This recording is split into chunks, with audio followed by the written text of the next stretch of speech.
Welcome to the Recovery Lab podcast. We're glad you were able to join us. Recovery Lab hopes to destigmatize addiction and normalize recovery. Our platform provides an avenue to share the many stories of those that have recovered from addiction, providing for the listener the most basic antidote to addiction: hope.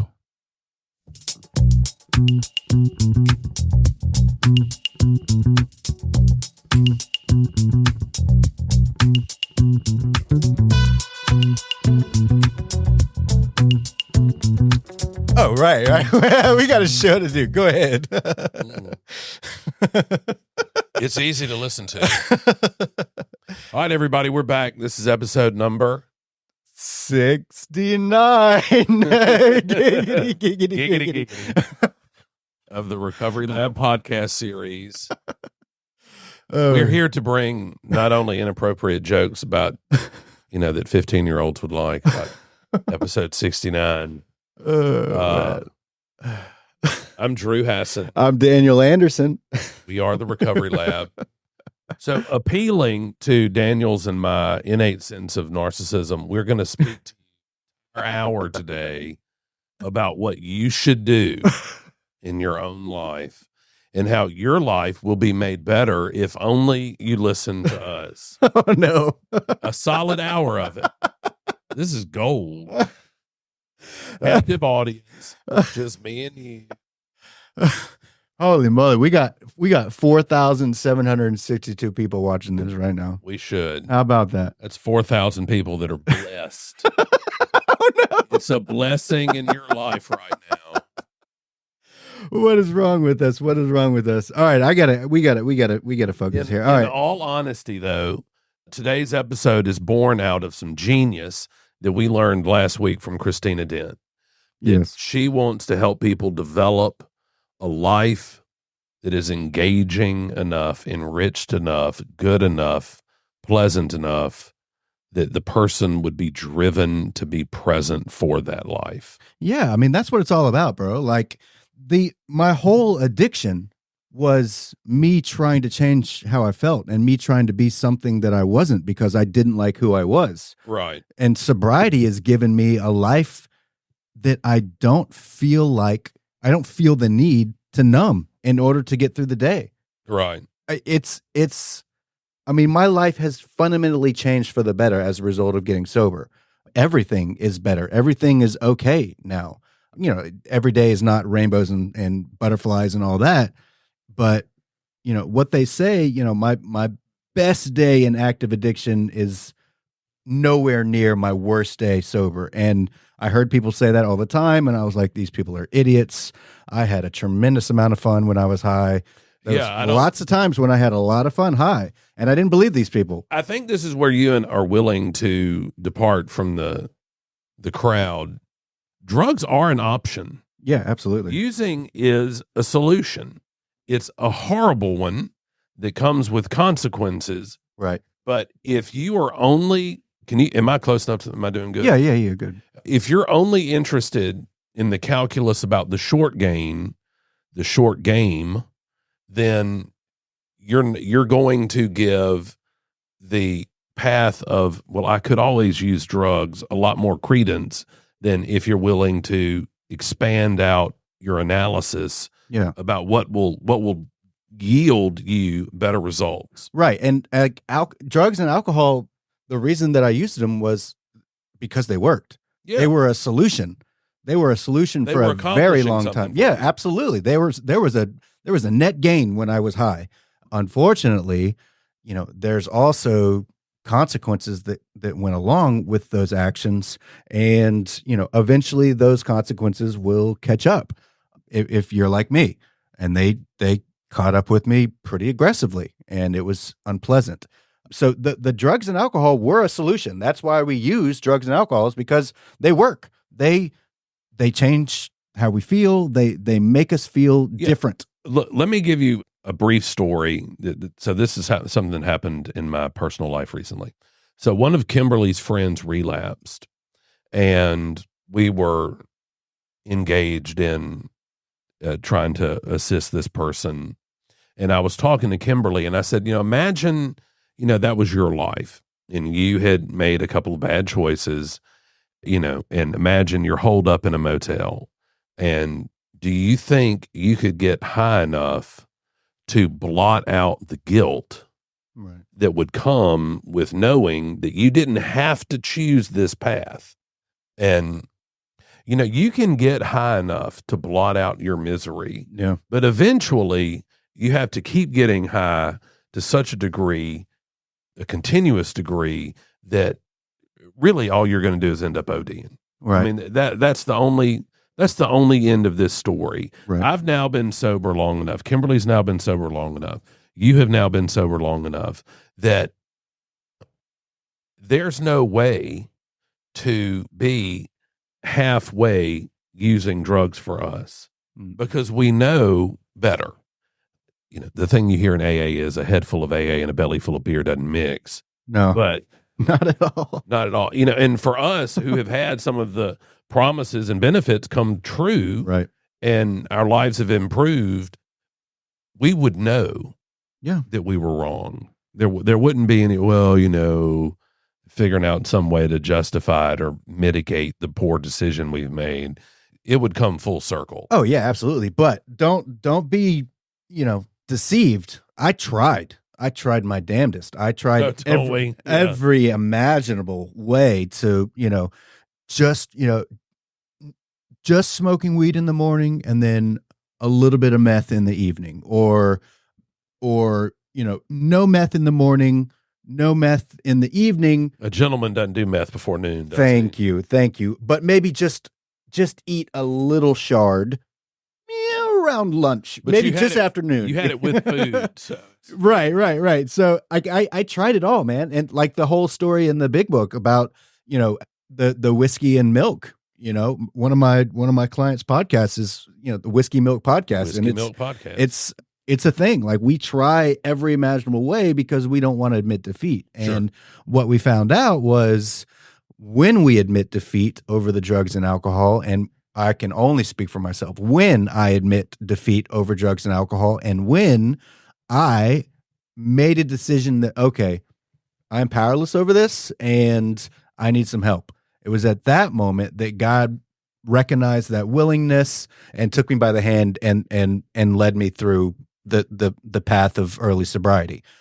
But it took what it took, and I tried everything, man. Every, drugs and alcoholics, drug addicts and alcoholics, we're supremely creative individuals, the vast majority of us, and we're gonna figure out a way to do it our way until we hit our head against the wall, time and time again, if you're anything like me, and then you finally get to a point where, wow, there's no other options. And then I, tucked my tail between my legs and crawled into AA and said, I can't do anything right. And they're like, welcome, we love you. And they loved me until I could love myself. Amen.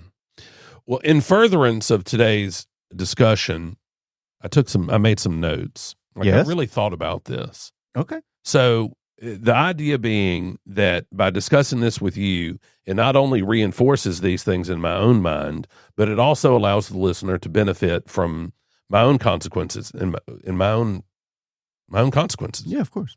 Because I've screwed my life up in fantastic fashion. Yeah. And have cobbled together a good life now. Yeah. So number one, in building a life for which you want to be present, sober. You've got to stay sober. Yeah. Okay, that's number one. Yeah. That's easy enough to grasp. We're a recovery promoting podcast. Look, there's no cheating around the edges. You can't eat Valium after the AA meeting despite, I tried that. You've got to really give in. Right? No drugs and alcohol. Yeah. Next, you've got to figure out a way to develop meaning in your life. Mm-hmm. Okay. What I came up with for number one here, or number two, besides sober, I feel like this is usually brought on by spiritual endeavors. The reason that people generally gravitate towards organized religion is that it gives you the framework by which you would operate your spiritual growth. Right. It gives you the rules. I mean, we're in Mississippi. The majority of people here are Christians. Christianity comes with its own set of rules, and it comes with its own beliefs, and it helps you get through the tough parts of life because you have the revealed truth of Christianity behind you, and you say, okay, why am I going through this tough time? Well, that's because God willed it. And then, that is that is the scaffolding on which you build your spiritual practice. Sure. You can do this without adherence to some organized religion, but it's tougher because you have to cobble together your own rules. Right. And you have to try on, you have to buy a little bit from Buddhism and buy a little bit from Hinduism and buy a little bit from Christianity, Judaism, Native American spiritual beliefs, whatever. And then you cobble together your own belief system. Right. So develop meaning. Spiritual practice will certainly help with that you are operating in a way to fulfill obligations that are greater than you. That is largely what the spiritual practice of recovery is about. Right. Is that there is a higher good, and you are appealing to that higher good and it comes with, you dedicate yourself to principles that are beyond you. Something bigger. Selflessness, forgiveness, that sort of thing. It's why we do 12-step work. Right. We help the next man because we were helped in furtherance of these selfless endeavors, right? Yeah. Okay. What do you think about this so far? Well, one thing that's just screaming to me is how grateful I am about the fact that, you mentioned spiritual a lot, but you didn't mention religious. And that is a huge thing for me. And, there's even jokes about, there's a Family Guy episode where Peter asks God, do people that say they're spiritual, not religious, do they go to hell? And God's like, yes, straight to hell. And I chuckled about that because, I am, to me, organized religion is a beautiful thing. It's lovely. It creates, like you spoke about, a framework by which to it gives you all your rules. Right. But here's the deal. Man is broken. I don't care what church you're affiliated with, what denomination, it's going to be led by a man, and men are broken and sinners. So any organized religion, enough with these overgeneralization words, any, all, never, whatever, but a lot of churches are, despite their best efforts, their leaders are but men, right? And men succumb to their character defects. Exactly. So what is so beautiful for me, and why I really latched on to the 12-step program that I'm affiliated with now, that is one letter before B, for those that are curious. But what I love about that most is it is okay for you to believe in a higher power. Now, I personally believe in God. I always have been, but I know that there are people out there that when they're trying to get sober, they're at their lowest point and they're struggling like they've never struggled before, and they don't feel like God loves them. They feel like God has abandoned them, or they don't believe in God altogether. And they walk into say like a Celebrate Recovery thing, and all they're hearing is, you got to love God. You got to give your life to God. Well, those people out the door immediately, and with great vigor, out the door immediately.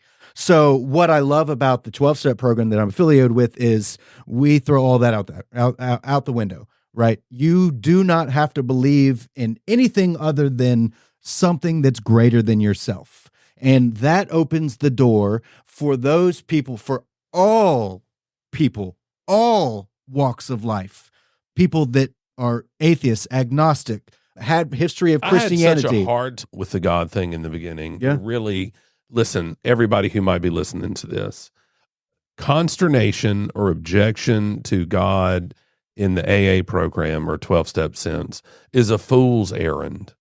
you don't have to believe in God. It certainly doesn't have to be the God of your youth, right, and the church that you resent. And that ideology don't even cuts people off. It does. Just don't go grow trouble in that area where trouble need not be grown. Right. Like there's no controversy here. You don't have to believe in any particular thing. Right. Just get on board with something is greater than you. Right. This is an easy concept. I mean, logically, easy. It bears reason. Yeah. There are powers greater than me that operate throughout the world. Yeah. And a beautiful example of that is a room in AA, a sober room, or if celebrate recovery or whatever. If God needs to be good, orderly direction or group of drunks or whatever, just find something. Yeah.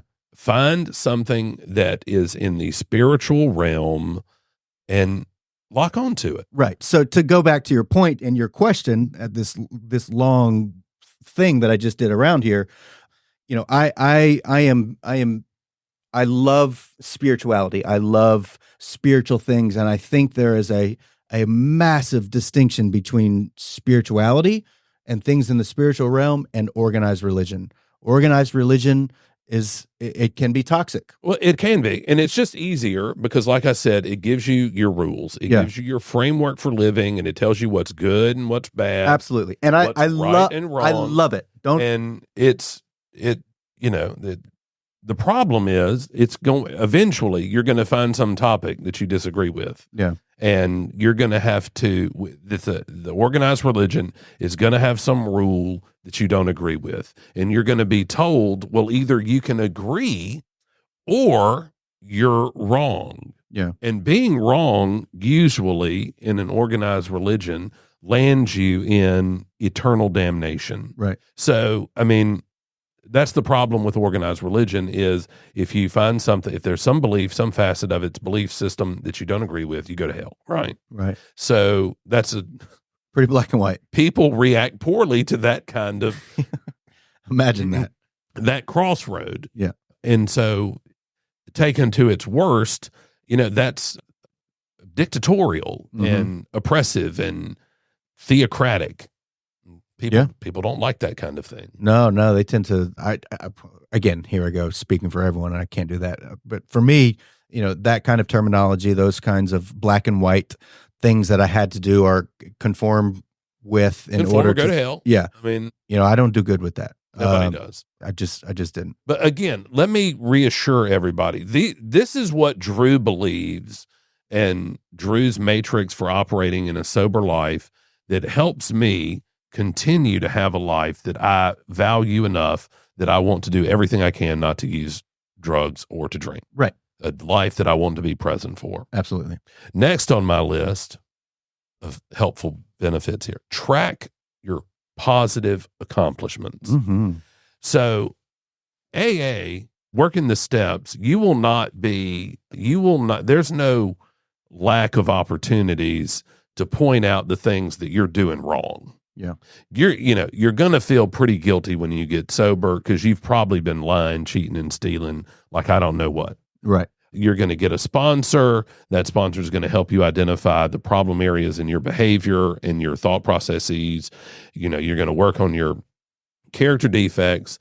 Hopefully, if you're doing what you're supposed to do, you will do a fourth step, where you take your moral inventory. You'll do a fifth step where you tell somebody, and that's going to be black and white.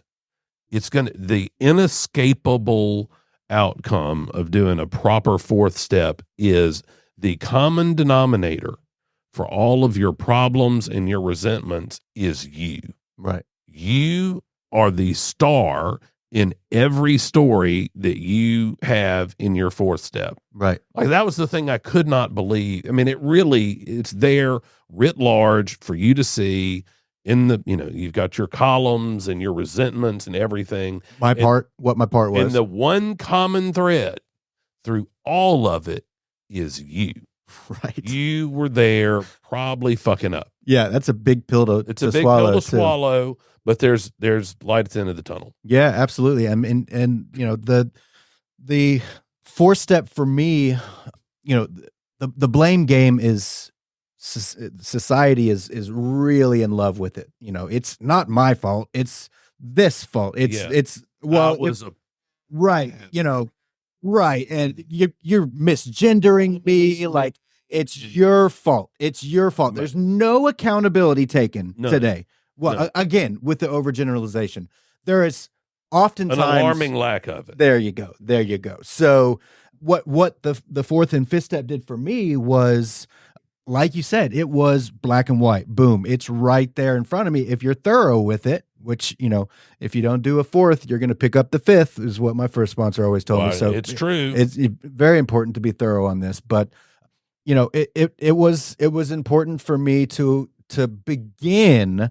It all didn't change when I did my fifth step, but I began to really start to identify, bad things have happened in my life, but had I not done this, this, and this, I would have never been in this situation where bad things happen. So it allowed me to kind of reset my mind that, this is my fault. It helps you trace the causation chain of events that led to the undesirable circumstances. Yeah. And we are so good at not tracing the causation chain of circumstances. Yeah, absolutely. Back to something that we did. Mm-hmm. We never want the genesis of the problem to start with something we did. Right. So we'll start, we'll creep up a little bit. Right. I'm the victim. Yeah. That victim mentality, you got it. It's got to go. So it's got to go. And the flip side to that is, you're going to be faced with a number of opportunities to understand that you did wrong. Right. Okay. You did something that you shouldn't have done, or, in a more pleasant light, you learned something about the way that you behave, and now you can hopefully behave differently in the future. Right. So the flip side to all this is track your positive accomplishments. When something works out well, be quick to link that with your new sober life. Absolutely. So here is a great example. I'm living in Hattiesburg, and I got a job, and somebody took me to go get a driver's license. And man, I was so proud to have a physical driver's license because I didn't have one. Yeah. And I thought, okay. And it really struck me as something positive that I could link directly to being sober and working a program of recovery. Because despite my desire to have a driver's license while I was using, I never could seem to make it to the driver's license place. Right. Surely I would have been arrested immediately upon entering. I mean, that I was under, that I was under the influence and likely had something illicit on me was apparent to everyone. Right. And you know who you are out there. If you're a needle junkie, everybody knows. Yeah. Everybody knows. Even the little old lady who doesn't do drugs at the Walmart that saw you. Most definitely the little old lady at the Walgreens. That something's wrong with you. So track your positive accomplishments. I got the driver's license that a couple weeks later, I opened up a bank account. There you go. And gleaned enormous reward from feeling that sense of accomplishment. Here I am, sober, and sobriety is yielding tangible evidence that it works and that it is good. I got a driver's license. I got a checking account. I then bought a 20-year-old broke down Corolla that was the greatest vehicle, the single greatest piece of tangible evidence that the sober life is worth living. Right. And those things became the bedrock of my life today. Yeah. And every single time I have a positive, look, I got indicted while I was sober. Okay. Imagine being sober for 2 years. You're kind of a good person now. You've got a steady job and the phone rings and you got indicted. Damn. They got me. I've lived my life up until then largely able to avoid all consequences because I'm pretty clever and my parents love me and they're willing to give me money from time to time. And I've avoided all these consequences everybody else has. And now I'm not. Yeah.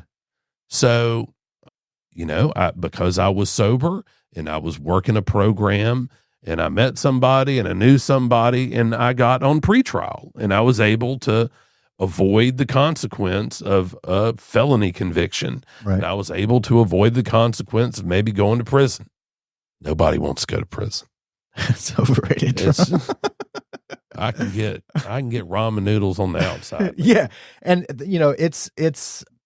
I love those examples. And an example for me is literally everything that I'm a part of and I'm involved in. Literally everything that I have today is because I got sober. Yes. Would I have this studio if I was taking meth, eating meth? Of course, you got to eat it like a gentleman. None of the smoking nonsense or shooting it up like an animal. You shoot it up like you should. But no, none of this. This would all be at USA Pawn. This would still be a storage room for Mr. Trey. That's what this would be. I wouldn't have a car. I wouldn't have a partner. I wouldn't have a son. I wouldn't have anything. So it's not difficult for me to apply what you just said to my life, because literally the first thing that I do every single day since I got sober, April 11th of 2021, I haven't missed a day. I get on my knees when I wake up. I thank God for keeping me sober the day before. I ask that he keep me sober today and that he uses me in some way to be helpful to other people. And that's it. I don't pray for anything. I don't ask him for anything because I'm smart enough to know that I'm an idiot, and me left to my own devices, things are going to go sour pretty quickly and pretty aggressively. So I ask that his will be done. That's it. I get on my knees. I show that willingness, and God, whatever your will is, let that be done. And I kid you not, my life has been incredibly beautiful as a result of doing that. Everything that I have, everything from my Walmart boxers to my Walmart t-shirt to my nice truck to the studio to my business to Audio Alchemy Productions, it's all because I got sober. Mm-hmm.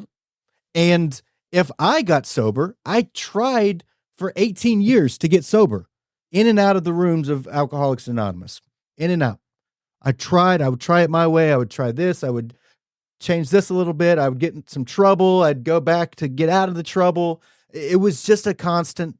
And honestly, a lot of that was just because I was running from myself, from some sexual stuff that I was super embarrassed about, that I was unwilling to look at.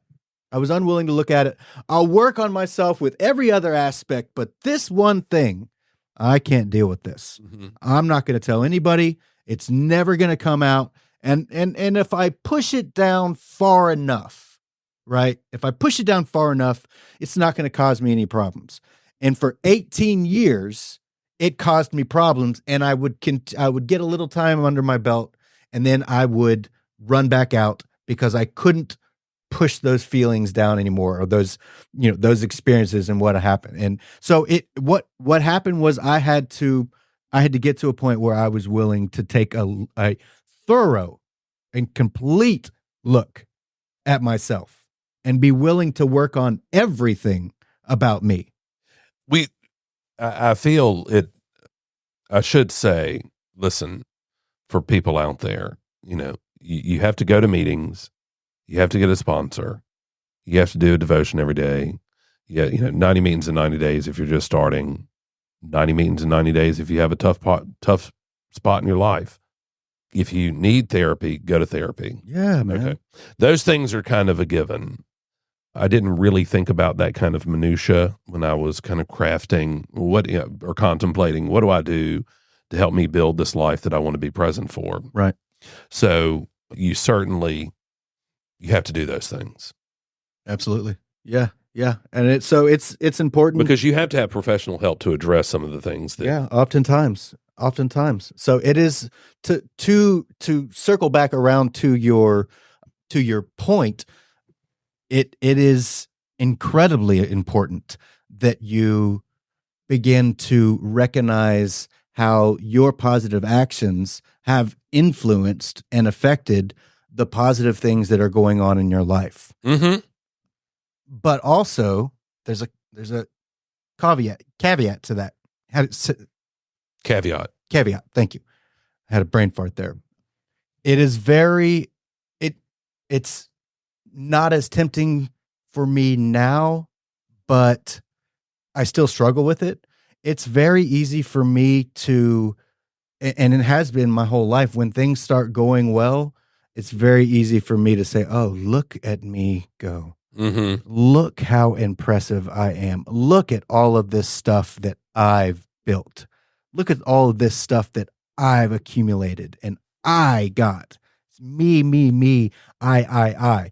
Now, our listeners, viewers, you all may be completely different. But for me, when I start thinking that I did something, I am on the fast track to destroying all of those good things. Oh, yeah, absolutely. So it is important for me to stay humble. And immediately when those thoughts come in my head, I immediately go to, okay, well, really? Did you do this? Or did God open every single door that you've just walked through?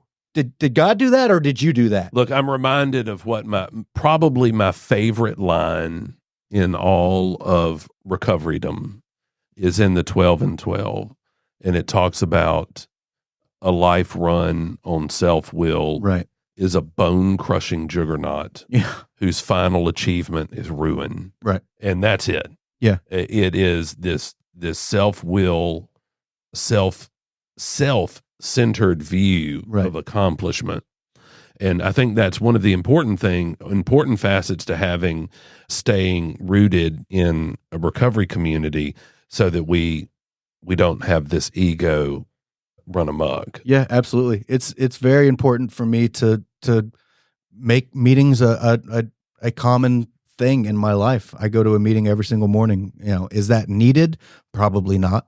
But there's between 40 and 60 people in that Zoom meeting in Dallas, the Preston group that I go to, that all of those people also go every single morning. And guess what?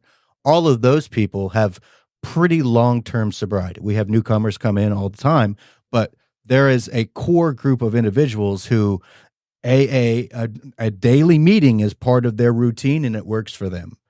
I want what works today. So for me, it's important for me to get my rear into a meeting. And when those newcomers do come in and they talk about how, oh my God, my life is just in shambles now. I remember exactly what that felt like. That didn't feel good at all. Let me invest in helping other people a little bit more aggressively today, so that I don't wind up back in that. And when I start thinking that, again, I can't stress this enough. When I start thinking that I'm doing something, I am in severe danger. So, well, this dovetails nicely with the next component to tracking the positives in your life. I don't want everyone to focus on just the tangible things. Yeah. Oh, look at me. I've got a new shiny widget. I've now gotten sober. Because look, you're going to get sober and you're going to have a little more money. It's just the magic of being sober. Yeah. You will have more money in your pocket, disposable income, and you will be fooled into thinking that shiny widgets are good. Right. But, shiny widgets have I got a driver's license, I got a checking account, I got a car, I got a better job, I had more things, and that's cool and all. But we can't end our analysis of the benefits there, because if you harness the gratitude that comes from recognizing that I now have these good things because I got sober, then the gratitude will grow the internal positives that are much more meaningful than the new shiny toys. Oh, absolutely. When I can be proud of myself for doing something, that's amazing. Yeah. That's not really a feeling that I've had a great deal in my adult life. Yeah. Is actually being proud of something that I did, that I felt like I built this thing. Right. And I hate that I had to lose so much of what was given to me, what I benefited from by having like a loving and supportive family, and, from a solid middle-class family with college-educated parents, and, they are a meaningful part of my life. And I know that that's a privilege to have. And I hate that I had to jeopardize so much of my life, but I now feel grateful for that. Right. And I've now harnessed that loss into something that operates to my net good. And you can too. Yeah. And I would suggest figuring out a way to do that. So you recognize the benefits of the things in your life, and you stay positive, or you track the positives and link those to being in recovery. And then all of a sudden you feel a little more grateful. Right. You feel a little more positive. You feel a little more kind and forgiving of yourself. You feel a little more accepting of yourself. And that's a good feeling. Absolutely. Like the internal workings inure to our benefit. Yeah. And so, to that point, when I was in early sobriety and my life was in shambles, when I heard someone talk about gratitude, I had a visceral reaction to that. I thought gratitude meetings were the dumbest things I had ever. I thought this is some filler shit that y'all can't think of anything else to talk about.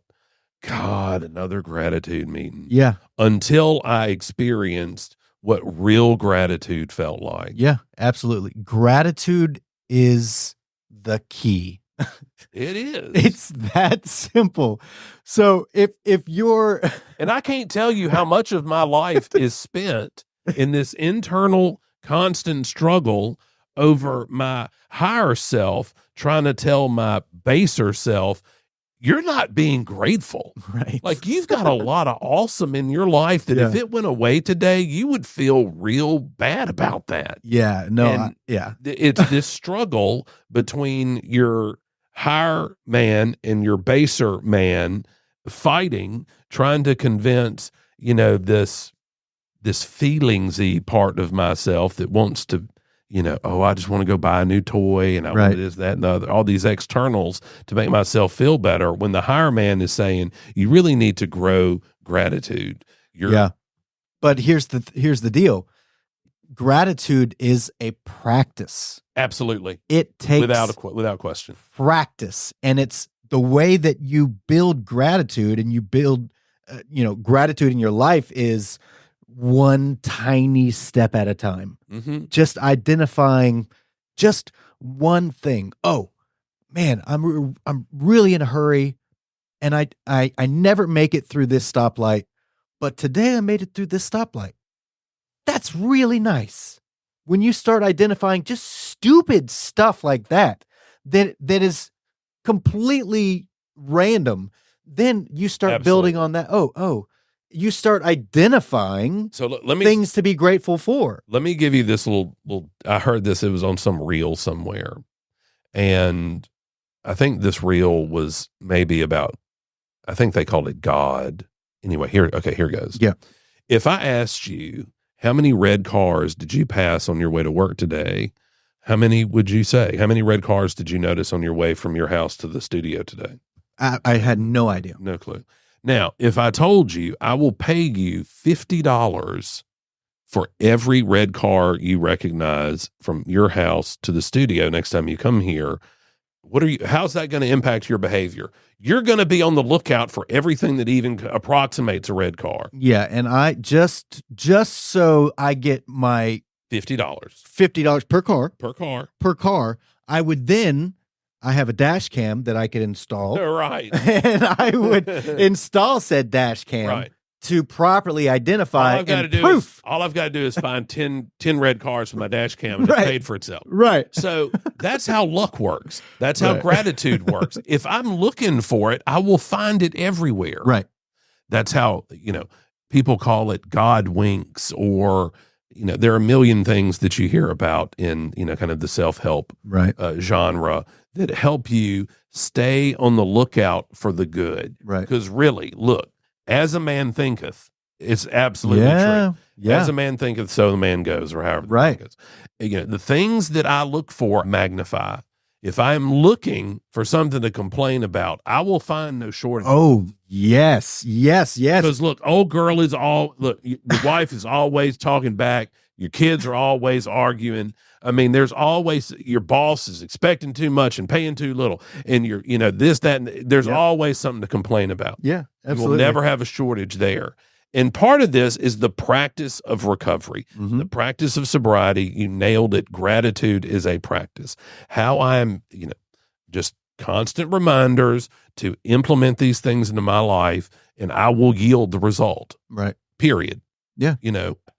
I know, and I guess this episode is really for people that are all up in AA, but the AA, the text says, rarely have we seen a man fail who has thoroughly followed our path. I promise you could take rarely out and make it never. Yeah. It works. It is evidenced by, nigh on a century's worth of people getting sober. Right.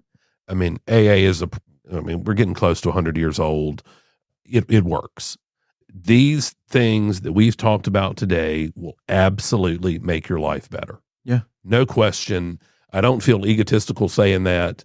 I didn't invent these things. Right. I didn't come up with them. I'm not trying to sell a book here. You just follow direction. I just followed the instructions. All right. I have more. Go on.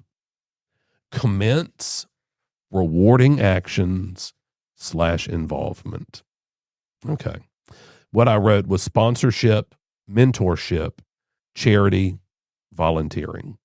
So this topic could really hyperlink into the higher good that we mentioned earlier with the spirituality. There is a higher good that is helping someone else.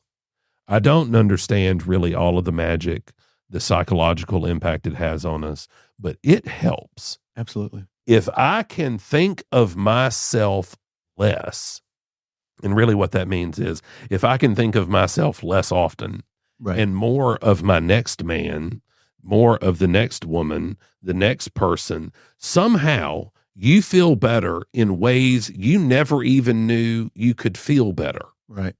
To do something for someone else where there's no immediate reward, which is certainly contrary to how we engaged in our life when we were using, makes us feel better.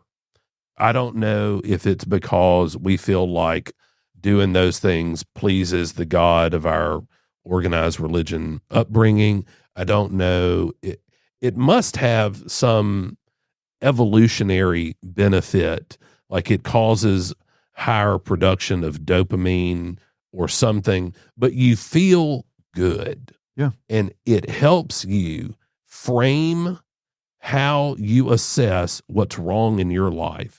Because if you talk to somebody who's truly hurting, you will go back home and think to yourself, thank God I'm not hurting that way. Right. I might not like the relationship I have with my kids, but I'm glad I don't have that. Right. I might not like some component of my marriage, but I'm glad I don't have that marriage. Right. I may not like my job, but I'm glad I've got one, or glad I don't have that one. And there's also fundamentally, the golden rule has its roots in, the three major religions in the world are Judaism, Christianity, and Islam. And all three of them have some version of the golden rule. Do unto others as you would have done unto you, judge by the same metric that you would want yourself judged. It's kind of a capstone to the social contract that governs the interactions between all people so that we can live a life, right? Right. And there's something good about it that just makes us feel better. And it makes us feel better on a polyfaceted structure.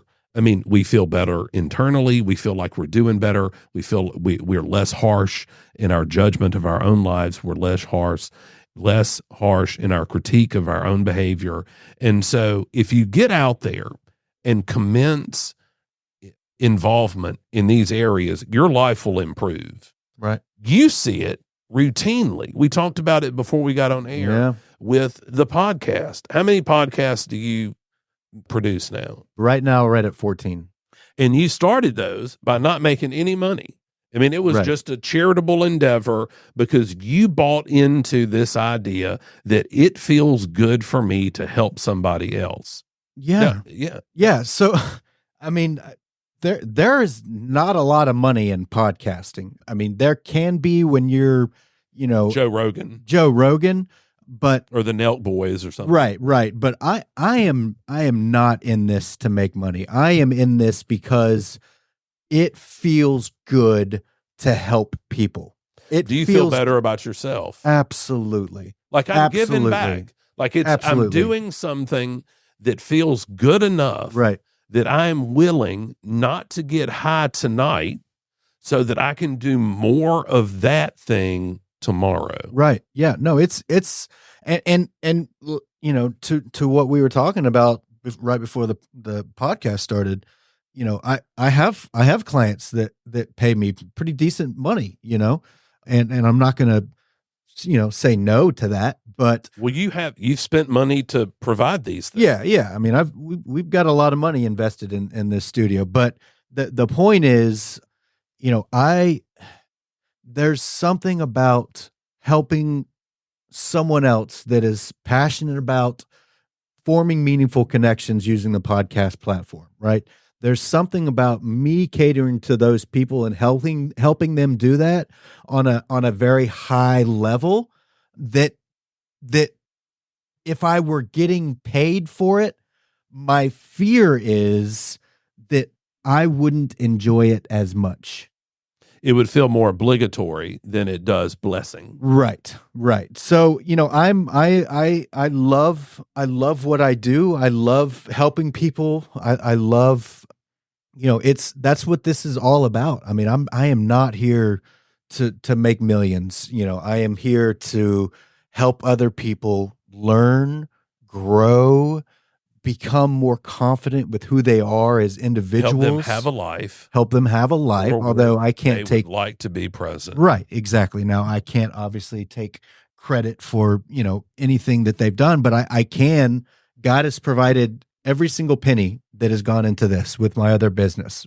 And so my goal now is to use those gifts to help as many people as I possibly can, because that way I feel like I'm doing God right. He's provided the money. I am doing God right. I'm doing God right. I'm paying the cosmic debt. Right. And this is the genius of the beginning of the 12-step program, that by working together and offering the benefit we got to the next man for free, we will be healthier, bigger, better, stronger, happier, more content. Right.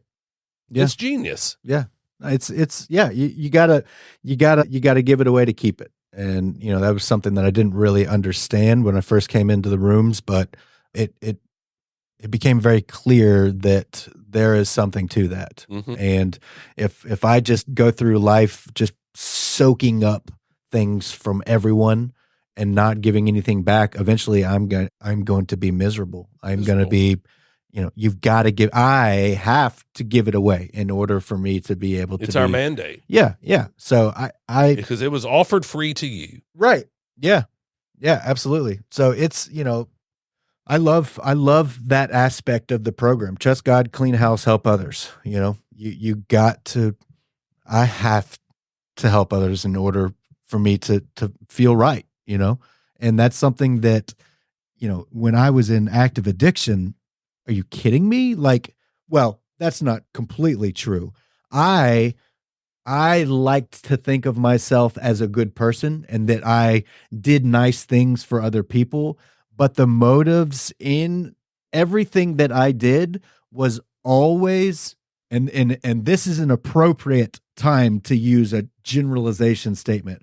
I always was doing that nice thing to butter that person up to where when I needed something from them, I wouldn't feel guilty about cashing in. Mm-hmm. You know, it was never, I'm just gonna do this because I'm a nice guy. I was not a nice guy. It was a calculating. Yeah, yeah, absolutely. And everything that I did was calculated, and was viewed through the lens. What can this person do for me? Yeah, later. Absolutely. And that's a dark place. That's a dark way to live. It's a dark way to live. It is. Today, I strive to just be nice because I want people to be nice to me and treat people the way that I would like them to treat me. And it's just that simple. And in everything that I do, quickly and aggressively identify where I can be grateful and how I can be grateful for this thing that's going on right now. That is the number one thing. If I can do that every single day, man, I'm golden. If I can identify the positive. Like Cormac McCarthy says, you never know what worse luck your bad luck saved you from. Absolutely. And one thing that I am really grateful for today is the awareness that I may have had a past and some consequences that I view as bad luck, but I am supremely aware of there was worse luck that I was saved from. Absolutely. And view my consequences like that now. Right. Trying to keep at it. It ain't easy. No. Being sober requires some work, and you have to face some things that you probably aren't eager or keen on facing. Right. But if you stick with it, the benefits are amazing. Yeah, absolutely. There's, and it can always get worse. We've touched on this. I assure you it can. It can and will always every time without fail. Yeah, the yets. I haven't done that yet. I haven't experienced that yet. Well, you will. You will. Just keep digging, and you'll experience those yets. I promise you that. So it's, today we just have to, we gotta practice gratitude, and we gotta practice gratitude. That's the bottom line. And cool for us though, that we get to sit here and talk about these things. And then I have, days of interesting things that I think about. Yeah. And it's no secret. I guess I kind of think myself a lot. But man, it's a good day. Yeah, it's a gift. Even if nobody listens to this episode, well, it's been good for me. And right now we have 72,362 people watching. Y'all are all blessed. You get a car. You get a car. You get a car. Get it, Oprah. Yeah, but it's if I can practice gratitude in my life is going to be damn fine. Mm-hmm. And there are going to be hard times. But if I'm quick to identify, okay, so this is something that's really, really difficult that's happening right now. My first thought today is, okay, how can I learn from this? How can I grow from this? And I think you do a good job of that. Well, really I appreciate that. That is and that takes practice too. I could. You have to be intentional about it. Yes, God forbid this is a honest to God thought.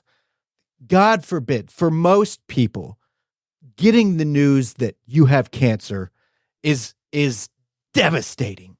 It is devastating, and it's the end of an era. It can be horrible news, but the way that I feel right now, and again, God forbid this happens, what the rooms of Alcoholics Anonymous and the tools that the program has provided, and all I've done is use those tools, the way that I feel about that, receiving devastating news.